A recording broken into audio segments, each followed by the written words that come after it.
আলাও কিনে যাচ্ছ এটি কে কে তুমি? তবে বালির জলের মধ্যে শুয়ে আছে অনেক বালি জড়িয়ে কোল বালিশ তৈরি করেছে, ওই বালি জড়িয়ে বালিশ তৈরি করেছে, সুখের নিদ্রা যায়। কে কে তুমি?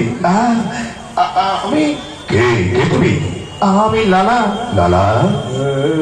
তবে এইভাবে তুমি জনশূন্য জনহীন, আশেপাশে কেউ নেই, এই বালির জলের মধ্যে তুমি তুমি তুমি শুয়ে রয়েছ, তবে তুমি যাবে কোথায়? বাবা গো, আমি বৃন্দাবনে যাব। বৃন্দাবনে কেন? আমি বৃন্দাবনে যাব আমার মানব দেহের গতির তলে, আমি আমার রাধা গোবিন্দ দর্শনে যাব বাবা, আমার বৃন্দাবনের পথ দেখে দাও। বৃন্দাবনে যাবে লালা?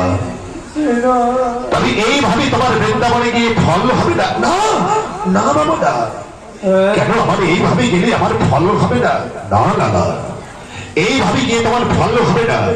তোমার তোমার মন দেহ এখন পর্যন্ত তোমার অপবিত্র, তোমার দেহ সুন্দর, হ্যাঁ তোমার দেহটা এখন শ্মশানের সমকক্ষ। বাবা আমার দেহটা শ্মশানের সমকক্ষ? হ্যাঁ লালা, এখন পর্যন্ত তুমি গুরুর কাছে আশ্রয় নাওনি, গুরুর কাছে দীক্ষা গ্রহণ করনি। বাবা গো, বাবা ওই বৃন্দাবনে গেলে গুরুর কাছে দীক্ষা নিতে হয়। হ্যাঁ, সদ্গুরুর যদি কৃপা থাকে তবেই বৃন্দাবনে গিয়ে তুমি ফল পাবে।